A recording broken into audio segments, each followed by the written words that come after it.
Boa noite, bem-vindos a mais um Data Vénia. Neste segundo programa temos como convidado o excelentíssimo senhor Secretário de Estado da Juventude e do Desporto, João Paulo Correia. Nasceu no Porto em 1976. É licenciado em Organização de Gestão de Empresas, já foi adjunto e chefe de gabinete do Governo Civil do Porto, assessor e chefe de gabinete da Secretaria dos Transportes, deputado à Assembleia da República entre 2009 e 2011 e entre 2013 e 2022. Foi presidente da direção do Clube de Futebol de Oliveira do Douro e adjunto do presidente da Câmara Municipal de Matosinhos em 2011 a 2013. É ainda presidente da Comissão Eventual de Acompanhamento do Processo de Definição de Estratégia Portugal 2030 e também já foi presidente da Junta da União de Freguesias de Mafamundo e Vilar do Paraíso entre 2013 e 2022. Este é João Paulo Correia, secretário de Estado da Juventude e Desporto e que nos dá a honra de estar hoje no Data Vénia com Paulo Ferrinho para esclarecer, entre outros temas, o programa de Operação Paralímpico Paris 2024. Seja bem-vindo, Sr. Secretário de Estado. É uma honra tê-lo aqui na nossa casa, uma honra tê-lo na televisão regional Nova um Canal e acompanhado aí pelo nosso colega Paulo Ferrinho, no qual eu desejo-vos um bom programa. Muito boa noite, bem-vindos a mais um programa de Data Vénia, hoje com um convidado especialíssimo, que é o Sr. Secretário de Estado da Juventude e do Desporto, Dr. João Paulo Correia, que ficou um ilustre membro do Governo e que tutela uma das pastas mais importantes, na minha opinião, e aquela que tem provavelmente a menos visibilidade. Portanto, vamos tentar hoje traduzi-lo aqui a alguns temas, sobretudo discutindo o programa de preparação para o Olímpico Paris 2024, porque recentemente saiu uma resolução do Conselho de Ministros. A nossa base jurídica vai ser a resolução do Conselho de Ministros número 84/2022, que estabelece a autorização das despesas para o Programa de Preparação Olímpica Paris 2024. A resolução do Conselho de Ministros número 85/22, que é do Programa Paralímpico para 2024, a Lei de Bases da Atividade Física e do Desporto, que é a Lei número 5 de 2007. Se tiverem a curiosidade, mais detalhadamente vamos falar sobre o artigo 7º, que é o desenvolvimento do desporto, 12º do Comitê Olímpico de Portugal, 13º Comitê Paralímpico de Portugal, o 45º, a missão de interesse público, que é importante por causa do financiamento, e o 48º, que é o regime fiscal que deve ser aplicado aos atletas. Vamos falar também sobre o regime jurídico dos contratos de programa de desenvolvimento, que é o Decreto-Lei 273/2009, e depois a resolução do Conselho de Ministros 167/2021, que era do Programa Tóquio 2020, que só acaba a 31 de dezembro de 2022, para conseguirmos aqui fazer o contraponto entre uma resolução e a sua execução e a nova. O contrato do Programa 33A/2018, que consubstanciou esta questão do Tóquio 2020, e o aditamento ao contrato do Programa 3A, que foi feito recentemente, a 31 de dezembro de 2021, que acrescentou em termos de verbas. Basicamente, o desporto é uma área muito importante para o Governo, tanto que aparece do programa do Governo, bem salientado na página 109, onde diz claramente que se deve focar no desporto não só em termos de comparatividade em relação aos outros países, como também aumentar a prática desportiva e a saúde dos portugueses. Basicamente, através da lei de base, atribui ao Governo um papel importantíssimo, fundamental, que é subsidiar e criar instrumentos para potenciar a prática do desporto, criar condições e dar também financiamento para que ele possa subsistir. Assim, muito recentemente, com esta resolução de 84 e 85, foi então decidido atribuir as verbas para o programa Paris de 2024. Nomeadamente, para o programa olímpico, atribui-se 22 milhões de euros e para o programa paralímpico atribui-se 9 milhões e 200 mil euros, rateado em 2022, 23, 24 e 25.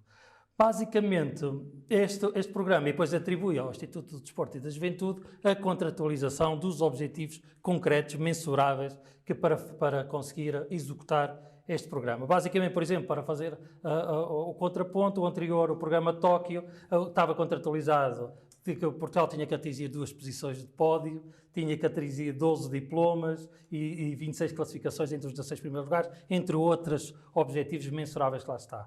Dizer também que neste programa de Tóquio estavam divididos entre as bolsas aos atletas e aos treinadores, entre top elite e elite, em que, por exemplo, os individuais ganhavam mensalmente 1.375 euros, os de elite 1.000 euros e os treinadores 80% dessas bolsas.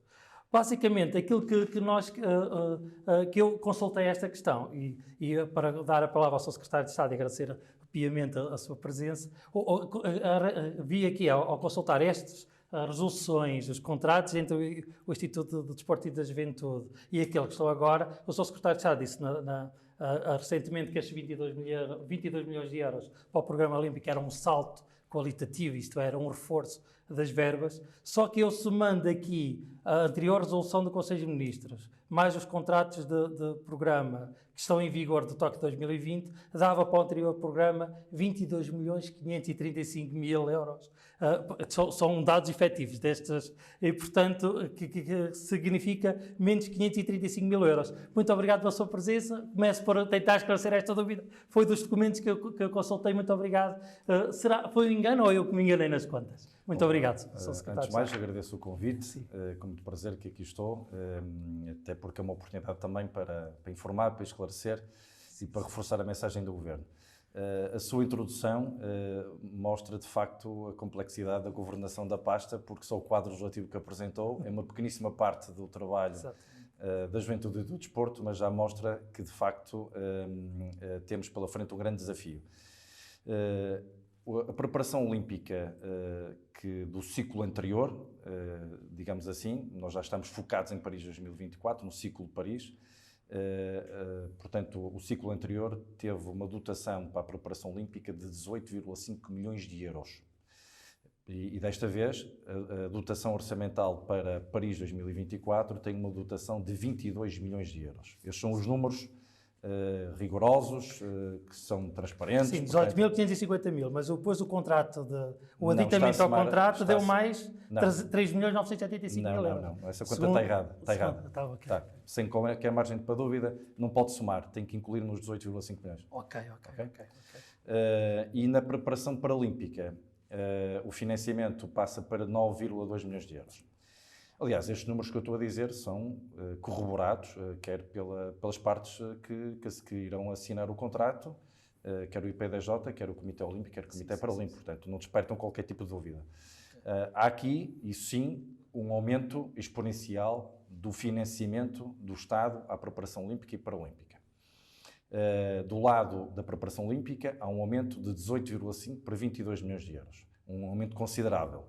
E do lado da preparação paralímpica há um esforço ainda maior, passa de pouco mais de 6 milhões de euros para 9,2 milhões de euros.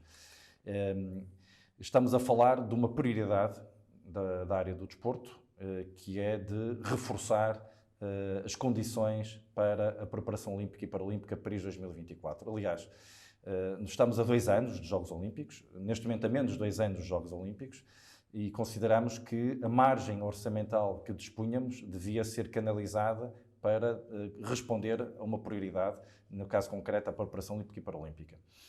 Dizer o seguinte, a resolução do Conselho de Ministros, agora para fazer aqui uma desconstrução para uma informação mais simplificada, o financiamento à preparação olímpica e paralímpica só vai a Conselho de Ministros porque é um financiamento plurianual. Ou seja, se o Instituto Português do Desporto e da Juventude tivesse que financiar essa despesa num só ano, ela era uma despesa anual e, portanto, não tinha continuidade nos anos seguintes. No caso concreto tem, porque é um financiamento 22-25. E, portanto, como é plurianual, o compromisso financeiro tem que ser aprovado para ser validado em Conselho de Ministros. E foi assim que aconteceu, quer para o Olímpico, quer para o Paralímpico. Depois também dizer o seguinte, também a título informativo, nem sempre o IPDJ contratou os comitês Olímpico e Paralímpico para assegurar a preparação dos nossos atletas. Hoje, e tem acontecido nos últimos ciclos, e bem, e essa nunca esteve em causa, foi sempre a nossa opção, renovar a contratação do Comitê Paralímpico e renovar a contratação do Comitê Paralímpico e o IPDJ sentar-se à mesa com os dois comitês, definir objetivos e definir as condições pelas quais que devem traduzir o financiamento que falamos há pouco, nos valores que falamos há pouco. Portanto, é opção do Governo, obviamente, fazer esse investimento, porque consideramos que é fundamental para o desenvolvimento do desporto em Portugal. Sr. Secretário de Estado, trago aqui mais algumas dúvidas, não querendo sendo papagaio do Comitê Olímpico de Portugal ou Paralímpico, Mas estive a preparar, a estudar este programa, percebi que o Comitê Olímpico Português elaborou um estudo até da Price Cooper, não sei se conhece, que diz áreas prioritárias de recomendações gerais para o sector do desporto em Portugal e que foi entregue na Secretaria de Estado e que fala de dimensões e áreas importantes como o financiamento, a profissionalização e recursos, participação, inovação, a criação, a integridade, a responsabilidade social, o alinhamento estratégico e apresenta 18 medidas para melhorar o desporto em Portugal. Qual é a opinião que tem sobre este estudo e se algumas medidas que cá estão a ser implementadas pelo Governo? Sim, conheço o estudo e sim, valorizo o estudo, mas também era importante fazer este parêntese. Mais de metade das modalidades não vão aos Jogos Olímpicos. Não têm representação competitiva nos Jogos Olímpicos e Paralímpicos. Sim. E convém abrir este parêntese, porque quando falamos de modalidades e de desporto, temos que considerar que nem todas as modalidades têm representação competitiva nos Jogos e mesmo dentro das modalidades há disciplinas que não tiveram, não têm, nem terão, não está no plano do Comitê Olímpico Internacional, terem representação competitiva nos Jogos. Logo ficam fora do financiamento deste programa. Sim, claro. O programa da preparação olímpica e paralímpica só financia as modalidades e os atletas das modalidades com representação competitiva nos Jogos, os atletas que conseguem ser qualificados para os Jogos. Agora, uma pergunta que eu acho que é fundamental que seja respondida na nossa conversa quando falamos de Jogos Olímpicos e Paralímpicos. Em que é que se traduz o aumento do financiamento? Porquê é que o Governo está a aumentar o financiamento da preparação olímpica de 18,5 para 22 milhões de euros e da preparação paralímpica de 6,3 para 9,2 milhões de euros? Supostamente é para cumprir o programa do Governo onde diz afirmar Portugal no contexto desportivo internacional. Sim, isso é meta genérica, mas em que é que se traduz esse aumento? Sim. Portanto, estamos a falar de um esforço orçamental médio elevado, até 2025. Nós queremos que os atletas recebem uma bolsa para a preparação e para a participação nos Jogos. Tenham um aumento médio de 20% na sua bolsa, bolsa que não é atualizada desde 2009. Quer dizer, 1.350 euros não vai ser essa bolsa, que ainda não está contratualizada essa questão, não é? As bolsas, os valores que disse há pouco, são os valores atuais, irão aumentar para uma média de 20%. Nós temos vários níveis de bolsa. Temos a bolsa para os medalhados, a bolsa para os finalistas, a bolsa para os semifinalistas e a bolsa para os qualificados. Todos estes 4 níveis serão aumentados a uma média de 20%. Uns mais, outros menos, mas uma média de 20%. Esse era um objetivo com o aumento do financiamento à preparação olímpica e paralímpica.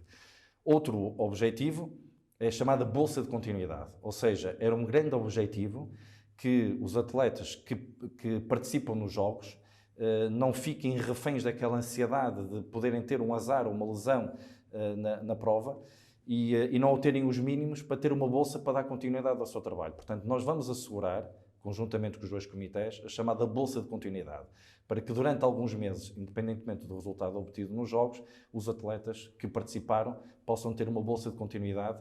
Isso, obviamente, que responde também a uma grande reivindicação há muito dos comitês.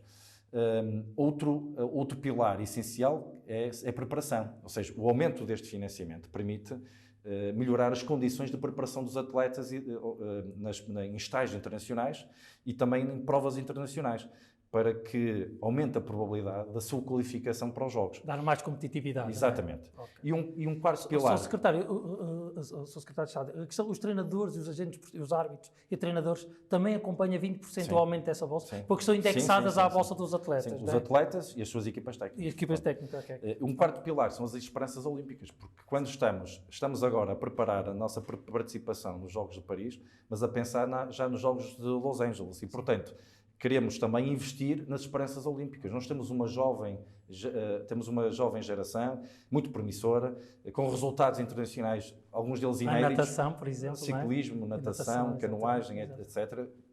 Que levanta aqui a questão da aposta também nessa jovem geração e por isso também este quarto pilar das esperanças olímpicas. E com esta informação fui respondendo, embora que há aqui uma área que importa sempre valorizar e eu coloco sempre nas minhas intervenções. O país, desde há alguns anos, esta parte, investe num projeto que tem sido um projeto essencial para os resultados internacionais que estamos a ter em várias modalidades, desde o futebol até ao ciclismo, passando por outras modalidades. Falo das unidades de apoio ao alto rendimento na escola. Ou seja, o que acontecia é que alguns jovens que em idades de 15 a 16 anos tinham resultados internacionais inéditos e de títulos internacionais, de pódios internacionais, campeonatos da Europa e campeonatos do mundo, por força daquilo que eram os seus objetivos académicos, deixavam-se reter e não davam continuidade ao seu alto rendimento desportivo, por dar prioridade, obviamente, à carreira académica. O Estado e as federações desportivas, e Estado, Desporto e Educação e as federações desportivas pensaram num projeto que deram o nome de Unidade de Apoio ao Alto Rendimento nas Escolas. Esse programa já tem alguns anos e posso-lhe dizer que, quando chegámos ao Governo no início de abril, depois de tomarmos posse, identificamos como prioridade alargar, aumentar o número de escolas pertencentes a essa rede, agrupamentos escolares pertencentes a essa rede. Era de 19, no dia 30 de março, na segunda quinzena de abril já era de 23. Estamos a falar de quantos atletas do desporto escolar Estamos de alto rendimento? Não estamos a falar de desporto escolar. Eu sim, dessa bolsa que está a ser criada para o alto rendimento, que permite depois... Esta rede Sim. de unidades de apoio ao alto rendimento na escola, passou agora de 19 Sim. para Quantos 23 atletas? agrupamentos. Estamos a falar de 740 atletas de alto rendimento. Exatamente. Estamos a falar de atletas de seleção ou de pré-seleção. Exatamente. De 43 modalidades. Portanto, aqui vemos o volume de atletas de alto rendimento, de seleção e pré-seleção, de 43 modalidades, e também vemos o volume e a abrangência. É um projeto muito transversal, portanto, que abrange 43 modalidades. Desde o futebol, passando pelo campo, ainda até, por exemplo, aquelas que são mais visíveis nos últimos tempos, como o ciclismo, a natação e a canoagem. E existe também uma resposta, existe também uma legislação específica que dá apoio aos atletas que, quando terminam o 12º ano e querem ingressar no ensino superior, aqueles jovens atletas de alto rendimento, que são assim verificados segundo a lei e por proposta das suas federações, têm acesso ao ensino superior por força do alto rendimento desportivo. O Estatuto de Alta Competição permite ter umas vagas próprias em que consiste essas unidades? É um projeto que tem um triângulo em onde está o desporto, a educação e a família / atleta, ou seja, é uma chamada carreira dual, atleta-aluno. Este projeto existe desde o 5º ao 12º ano, para que os atletas de alto rendimento, os jovens atletas de alto rendimento, possam faltar às aulas e aos exames quando têm, inevitavelmente, estágios internacionais, competições internacionais, e com isso possam conciliar a sua carreira académica com o alto rendimento no desporto. E a taxa de retenção dos nossos jovens atletas de alto rendimento diminuiu drasticamente, e posso também dizer, para terminar só esta informação, que tem sido um sucesso mesmo em termos de resultados académicos, porque a taxa de sucesso nos resultados académicos destes 740 atletas é superior a 90%. Portanto, é algo que agrada às famílias e aos atletas e também ao desporto e à educação. Soutor, vamos tentar passar aqui algumas questões do desporto que são importantes para os agentes desportivos, nomeadamente esta questão do artigo 48, a Lei de Bases, que mandata ao Governo, em lei inferior, de fazer uma legislação fiscal especial para os atletas. É uma reivindicação, atletas, agentes desportivos, treinadores, para o mundo do desporto. É uma reivindicação antiga. Será que vai ser no seu mandato que vai ser criado um regime especial fiscal para o desporto? Já existe um mecenato desportivo. Sim, mas fala-se, por exemplo, eles falam, por exemplo, a redução da reforma dos 55 anos para os 35 anos, porque são considerados gasto rápido e porque eles fazem descontos. Isso chama plano fiscal. Sim, plano fiscal, quer dizer, uma abrangência fiscal da Segurança Social. E depois diz aqui, por exemplo, aumentar as deduções do IVA de 10% para 50% no questão do Estatuto de Benefícios Fiscais, em relação aos mecenatos. Fala-se também das despesas do IVA ligadas à atividade esportiva competitiva mesmo, que sejam totalmente deduzidas. Fala-se a questão das bolsas dos atletas não serem alvo da retenção de IRS. Fala-se na consignação de 0,5% para o Comitê Olímpico, Paralímpico e Confederação. São todas propostas que foram feitas ao Governo para serem inseridas em 2021. Não invento nada, foi uma proposta mesmo. Será que é possível, está a ser equacionada estas medidas para o desporto, em termos fiscais e de segurança social? O desporto já está enquadrado no plano fiscal com o chamado mecenato desportivo. Sim. E, portanto, já existe uma resposta específica para o setor do desporto. Como também os clubes desportivos têm benefícios fiscais para quem atribui donativos pessoais ou coletivos, neste caso, aos clubes desportivos. As próprias federações beneficiam desse regime. Repare, nós estamos numa conjuntura onde a inflação cresce bastante, o crescimento da inflação impacta bastante na vida das famílias, das empresas, de todas as organizações e das pessoas em particular. Enquanto um conjunto de bens e serviços consideramos essenciais, não virem a sua taxa de IVA substancialmente atenuada para aquilo que muitos pedem, que é a taxa reduzida, é evidente que enquanto o país não tiver condições para fazer esse esforço orçamental e fiscal, dificilmente poderemos governar para cada setor. E também outra questão que se coloca, que é se essa é a política certa de andar a legislar especificamente para cada setor, porque o desporto não deixa, olhando e pegando naquilo que são essas propostas, e significa olhar para o desporto como setor da atividade económica. E olhar para o desporto como setor da atividade económica implica também saber se os outros setores da atividade económica contribuem muito para o país, quer seja ao nível da criação de emprego, exportações, se também não devem ter regimes específicos. Agora, a questão é, para responder à sua pergunta, sim, já existe um regime fiscal específico para o desporto, mecenato desportivo. Sim, no domínio do IRS e do IRC já existem benefícios fiscais para os clubes desportivos. Só que não são considerados suficientes pelas pessoas ou pelas entidades que estão... Porque por causa daquilo que também a Price identificou no seu estudo, que é o subfinanciamento crónico para as atividades esportivas. Não é? Bom, e isso era uma forma de contrabalançar em termos de receitas e despesas. Desde o início da nossa conversa, que me está a pedir duas coisas que... São difíceis de conjugar, eu percebi. Percebi, mas não disse.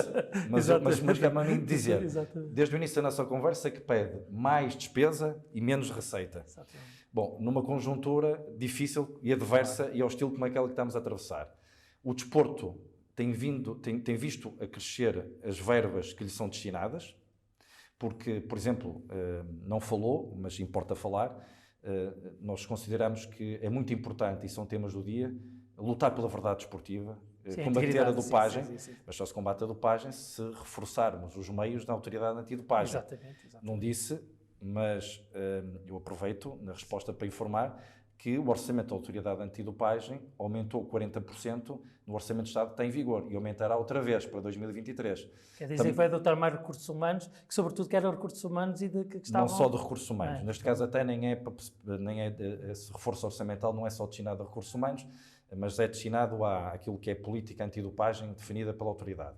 Como também consideramos que é muito importante combater a violência no desporto, mas existe uma autoridade criada em 2019 que tem por missão cumprir a lei de combate à violência no desporto, e é preciso também de reforçar, do ponto de vista orçamental, os meios dessa autoridade. E isso também tem sido feito. E podia estar aqui longos minutos a dar exemplos de medidas que têm reforçado o investimento no desporto, que não passa necessariamente por aquilo que tem falado até agora. Então, mas no campo fiscal, repito, o mecenato desportivo e os benefícios fiscais em sede de IRS e de IRC, onde também existem, dirigidos aos clubes desportivos e ao desporto, têm sido também... Eu só fiz essa pergunta porque houve 2 cimeiras já dos agentes desportivos que apresentaram estas propostas e, portanto, ainda não tinha tido a oportunidade de ouvir a sua opinião sobre esta questão do domínio fiscal. É uma questão, assim, com toda a transparência e frontalidade.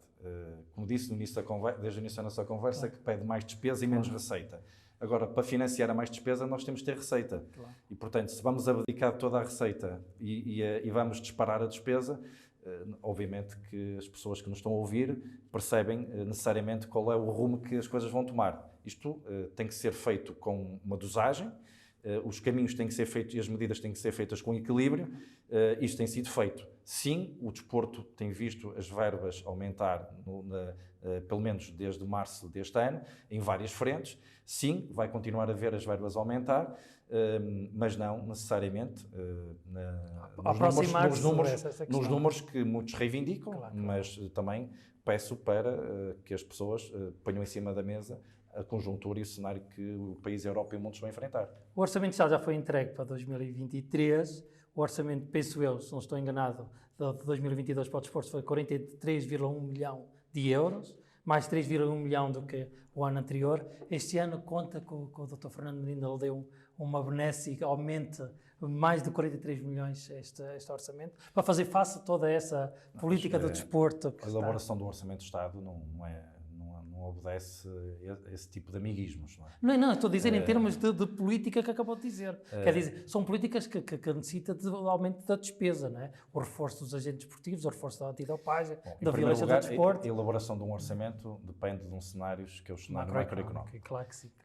E sabemos, e sabem os portugueses, que o objetivo maior do governo é promover o crescimento económico e o emprego, mas também preservar as contas públicas, ou seja, continuar a diminuir o déficit, chegar a um excedente orçamental, um ligeiro excedente orçamental e diminuir a dívida pública. Não podemos fingir que a Europa e o mundo não enfrentam uma crise inflacionista grandemente influenciada pela ofensiva militar da Rússia na Ucrânia e o impacto que isso tem nos custos energéticos. Agora, queremos ver as verbas do desporto aumentar. O Orçamento de Estado não foi aprovado. Sim, já foi entregue, mas... Não foi entregue. Será entregue dia 10 de outubro, na segunda-feira. Okay.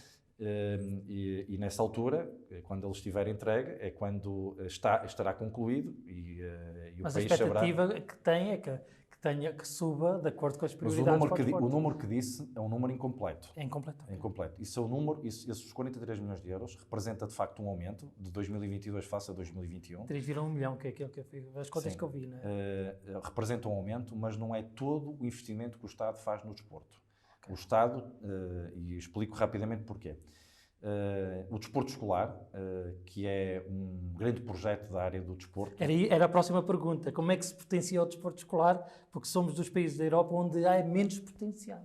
Seja do primeiro, segundo, terceiro ciclo, ao ensino secundário, ou no próprio universitário. O universitário, já a FADU faz um trabalho extraordinário. Este ano, para o próximo ano, vamos ter 3 campeonatos europeus realizados em Portugal. Enquanto também andava na faculdade, também fazia parte da FADU, fizemos uma quantidade de até campeonatos do mundo. Eu lembro do handball na Universidade da Beira Interior. Acaba por ser um elemento à parte do desporto escolar universitário. Não seria, as boas práticas que a FADU faz não seriam também transportáveis para os outros do primeiro, segundo, terceiro ciclo e secundário? É assim, a FADU de facto faz um bom trabalho. Eu tenho acompanhado o trabalho da Federação que se dedica ao desporto universitário, que conta com um grande apoio do IPTJ. Claro, exatamente. Portanto, ou seja, esse trabalho também reflete um investimento feito pelo Estado, mas acho que é injusto desvalorizar o trabalho que tem sido feito no desporto escolar. Eu não estou a tentar desvalorizar, estou a tentar que ele seja mais visível, ou que envolva mais estudantes. Acima de tudo, ele tem que cumprir os objetivos. Okay. E envolve, como é evidente. Estamos a falar de um programa que tem uma dotação orçamental de 37,5 milhões de euros. Portanto, que não estão incluídos nesses 43. Porque vem do Ministério da Educação, não é? Exatamente, porque vem da educação. Exatamente. Aos 43 milhões de euros tem que somar o orçamento de 37,5 milhões de euros do desporto escolar. E depois ainda tem que somar uma série de parcelas. Mas, bom, no entanto, tudo tem aumentado. Quando o Governo apresentou o Orçamento de Estado para 2022, que foi o orçamento este que foi aprovado, em várias frentes, em todas as suas frentes, olhando para o total, o desporto viu de facto um aumento considerável. Lutamos para que o mesmo aconteça no Orçamento de Estado para 2023. O desporto escolar é um dos eixos principais do nosso trabalho e, respondendo à sua pergunta, de facto já invocou um estudo que foi divulgado há poucas semanas que nos disse que Portugal era dos países da Europa com menor índice de atividade física. Por isso é que um dos dois grandes objetivos do governo para esta legislatura é precisamente colocar Portugal no lote das 15 nações com melhores índices de atividade física. E daí ter trazido a questão do desporto escolar. E trouxe bem porque é coincidente com um dos maiores objetivos que tínhamos, que iniciámos na passada sexta-feira. Na passada sexta-feira iniciámos o desporto sobre rodas, ou seja, foram entregues as primeiras bicicletas de um total de 17.800 que serão entregues em 863 escolas do segundo ciclo de todo o país. Esse esforço, estamos a falar de um esforço de perto de 3 milhões de euros, do IPDJ, com o apoio do PRR, ou melhor, uma candidatura do IPDJ ao PRR, fará com que até ao final de 2024 as escolas do segundo ciclo fiquem com mais um recurso que irá promover a prática, não diria do ciclismo, se calhar em alguns projetos em concreto será, mas obviamente irá promover a utilização da bicicleta. Nós, infelizmente, já encontramos nas escolas, isto dito pelos professores e pelos dirigentes de agrupamentos, crianças e jovens que ou nunca pegaram numa bicicleta ou que ainda não sabem andar de bicicleta. E foi identificado como um grande objetivo que impulsionará também a atividade física, neste caso na nossa comunidade escolar, que depois terá também resultados não só nas crianças e nos jovens que frequentam esse ciclo de ensino, como também na família e na própria comunidade escolar, professores, auxiliares, etc., e dirigentes de agrupamentos. Por isso, são muitas as medidas que estão ou já em curso ou na perspectiva de serem lançadas para que ajudem Portugal a chegar a esse objetivo. Sr. Secretário de Estado, a última pergunta, estamos a terminar. É uma pergunta desconfortável, mas desconfortável, simpática, que faço sempre a todos os meus convidados. Eu queria ouvir a sua opinião, porque Portugal normalmente é muito confundido o desporto de futebol. O futebol tem um poder físico e financeiro e na comunicação social enorme. E nós assistimos particularmente todos os jornais também que existem, os 3 diários, tem que se alimentar os jornais diários, também precisa do futebol, um pouco a um desconforto de muita da população que assiste, e como eu, que também sou consumidor da atividade esportiva, a que o futebol e as ligas profissionais tenham uma gestão muito própria, até na sua construção de regulamentos internos, seja na disciplina, seja no regulamento das competições, sei que não é da sua palavra, que é da competência exclusiva, porque são entidades privadas, mas que têm com utilidade pública, mas não acha que o governo devia ser também chamado a intervir, por exemplo, na questão regulamentar? Eu falo, por exemplo, de terem regulamentos que são manifestamente inconstitucionais, como aquela que aconteceu à questão do jornalista que colocou uma pergunta a um atleta e que veio o regulamento da Liga dizer que só se podia falar sobre a questão do jogo. Não acha que estes regulamentos deviam ter também, pelo poder de tutela que têm, passar pelo Ministério, pela sua Secretaria de Estado, no sentido de dar-lhe um parecer favorável, a dizer se adequa àquilo que é socialmente aceito para nesta questão do desporto? Bom, é uma pergunta complicada. A pergunta não é complicada. E se fosse, teria que responder. E como farei. As federações desportivas, quase todas elas, têm o título de utilidade pública desportiva. Existe a utilidade pública que é atribuída pela presidência do Conselho de Ministros e as federações das modalidades, quando recebem o título de utilidade pública desportiva, ganham, entre outros poderes, o poder de promover seleções nacionais, fazer representar, através dessas seleções, o país em competições internacionais, etc. Pronto, a atribuição do Estatuto de Utilidade Pública Desportiva confere poderes e responsabilidades às federações. No caso concreto, falou das competições profissionais. Só existem 2 competições profissionais em Portugal, a primeira e a segunda Liga de Futebol. A Federação Portuguesa de Futebol, quando criou a Liga de Portugal, hoje a Liga de Portugal, subdelegou a utilidade pública desportiva que recebeu do Estado, neste caso do Secretário de Estado da Juventude e do Desporto, na Liga de Portugal. E quando o Estado atribui o Estatuto de Utilidade Pública Desportiva e, por sua vez, a Federação subdelega, há um conjunto de normas que são impostas e que têm que ser cumpridas. No caso que falou e noutros casos que tenha despertado alguma polémica, como vou acrescentar mais uma, de treinadores que são inscritos como adjuntos e assumem-se como treinadores principais porque não têm a credenciação, não é? O grau mínimo para assumirem o cargo de treinador principal na Primeira Liga. São decisões tomadas pela Liga, porque não compete ao Governo, entenda-se ao Instituto Português do Desporto e da Juventude, dar parecer sobre os regulamentos, porque a partir do momento em que é atribuído o Estatuto de Utilidade Pública Desportiva às federações, são as federações que têm que fazer cumprir os regulamentos. Nos casos que falou, os regulamentos foram aprovados na Liga e não no seio da Assembleia Geral da Federação. Julgo que isso está ultrapassado, que é o que importa, e essas situações foram normalizadas, ou seja, de acordo com a expectativa geral das pessoas e, acima de tudo, de acordo com aquilo que é o Estatuto da Pública Desportiva. Podia haver um poder de controle, não digo vinculado, mas de parecer obrigatório do Estado, da adequabilidade das normas internas à legislação. E esse nível de intervencionismo já não é suscetível de um Estado de direito que procura fazer uma separação de poderes. Sim, claro. Mas já há o poder de tutela, não é? O poder de tutela podia-se ver. Mas é isso mesmo, o dever de tutela é isso. O Estado delega nas federações um conjunto de poderes e de responsabilidades, como faz também nas ordens, como fazem nas ordens profissionais. Exatamente. Portanto, e acontece também no desporto. E aquilo que se calhar não defende para as ordens, certamente também não quer defender para a área desportiva. Eu defendo é que se cumpra a lei, só isso é a Constituição. Bom, mas a lei, isso é normal. Fazer cumprir a lei é o que a tutela pode fazer, sem necessidade de tomar conta das federações diretamente e das modalidades. Portanto, esse nível de intervencionismo que também não pode ser levado ao extremo. E também existem os tribunais que, no limite, fazem cumprir as leis.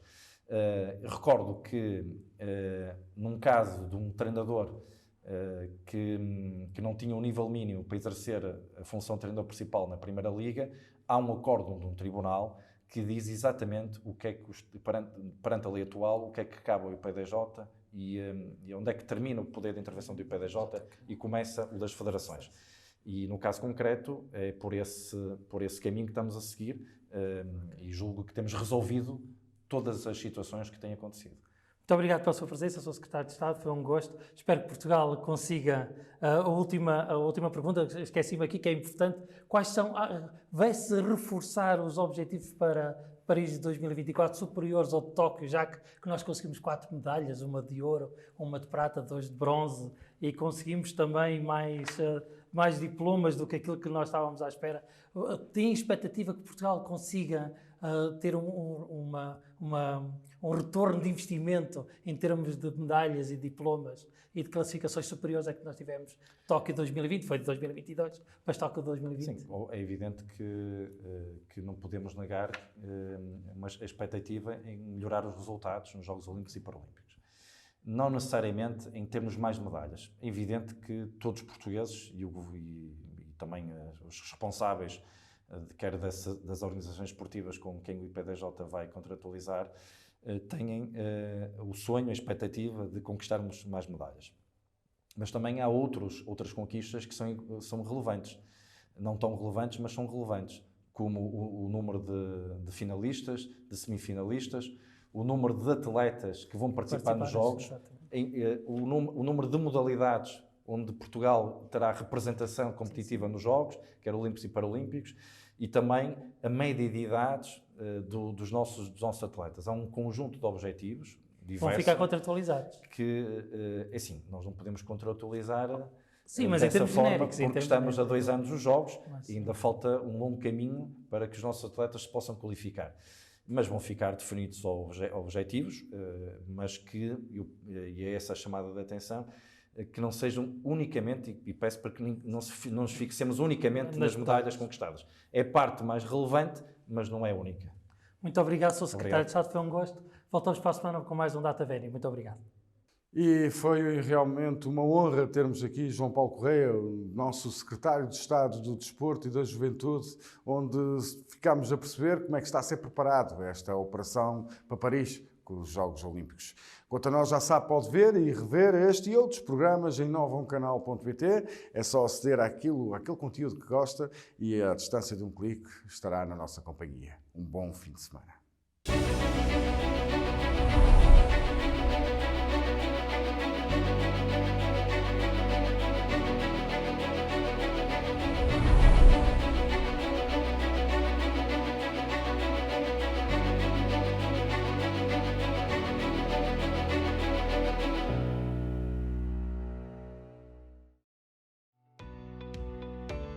Novum Canal. Sempre Novum, sempre seu.